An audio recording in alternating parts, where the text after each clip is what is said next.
this is the best the Rams have looked all year, and that they're set to win in a way that they weren't even earlier this year when they started as well as they did. How do you take that one, MJD? I think you're exactly right, Rich. When you look at the way the Rams started, obviously, they started out hot. They were playing well, but they had some struggles. You had some turnovers by Matthew Stafford. They were running the ball, but it wasn't as explosive. And then defensively, they weren't causing turnovers. They were just getting stops and third down stops. So you look at what happened last night. You kind of look at what happened throughout December after the Von Miller trade.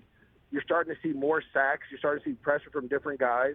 Troy Reeder with the big time hit on the quarterback, I thought was going to be a safety, but he turned it into a pick six. So now they're being opportunistic defensively. And then the other part of this, offensively, Cam Akers is just a different monster with him in the backfield. I mean, he just looks completely different. That's no shade at the other guys. The other guys, Sonny Michel and Darrell Henderson, did a really good job.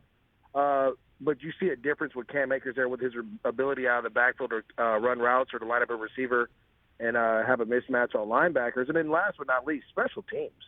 I mean, special teams was like a Achilles heel for the Rams the first half of the season, and it just started getting better and better. And then to have those punts down inside the 10, to give Kyler Murray that offensive long field to continue to put pressure on them every time they came out was something the Rams offense capitalized on. And then, Matthew Stafford not turning the ball over is really what you're looking for.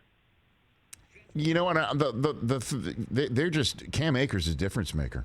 He really is. And I know that we don't have much to go on because of, his rookie season, and clearly this year was a washout up until right now.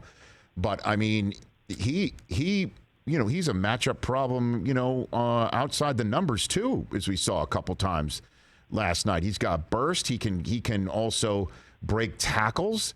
He's somebody that if he's fresh-legged, right, and can actually get 20-something touches a game, that's the difference maker here in the entire playoffs for the Rams, you could say.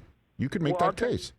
Yeah, I'll tell you this much. When you scouted him out of Florida State, you really didn't see that the last couple of years or the last year because it was a different coach. But when he had Jimbo Fisher, you saw all that. You saw the vision. You saw the elusiveness. You saw the ability to catch out of the backfield and make guys miss, the suddenness. He kind of checked down in the game, and they got called back for holding. Made one guy miss and was 20 yards up the field in the blink of an eye. So, yeah, he brings a different element to the game, and you have to understand this as well. He's only going to get better because he's missed the whole season. So he had flashes against the Niners in Week 18. You saw what he was able to do last night against the Cardinals, and he's going to just keep getting better. And so he just brings a different element. And you're right, Rich. When they put him out at wide receiver, and a lot of times they'll put running backs out there just to kind of be a decoy, and you're just a guy. But they'll throw him the ball. And he ran past one of the linebackers for the Cardinals. I don't remember which one. And Matthew Stafford threw a ball. He just didn't track it all the way. But I tell you what, that would have been a touchdown too, and that would have been that would have really blew this game wide open. Maurice Jones-Drew here on the Rich Eisen Show. What's your assessment of Arizona? Haven't seen him last night in person. Well, this is the thing. Arizona always starts hot.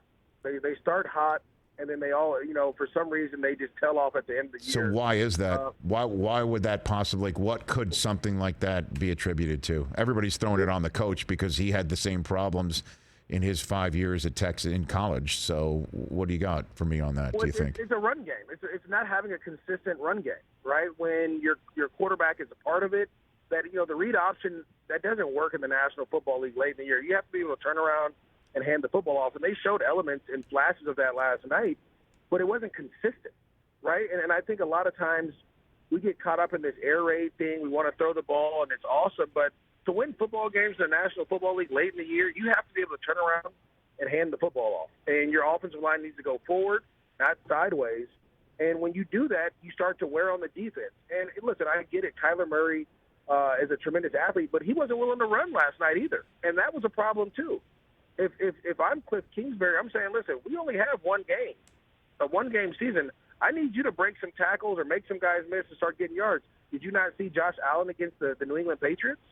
Right? And we're not playing in 0-degree weather, so we need to utilize our strengths, which is Kyler's arm and his legs. And so they didn't utilize that at all, and down the stretch, that becomes a problem. And so if you look at a lot of the games, they'll run out of shotgun. They do a lot of those things, but it's not consistent enough. And throwing short passes to the sidelines or screens to the sidelines, that doesn't count as a running game mentally. Now, in the stats, you could say, hey, it's just a short pass. It's the same as a run. But running the ball is a mentality. And right now the Cardinals don't have that mentality to go out and win games on the road in the playoffs. Hey, you watched all the way to the end. Thanks for that. Watch more right here.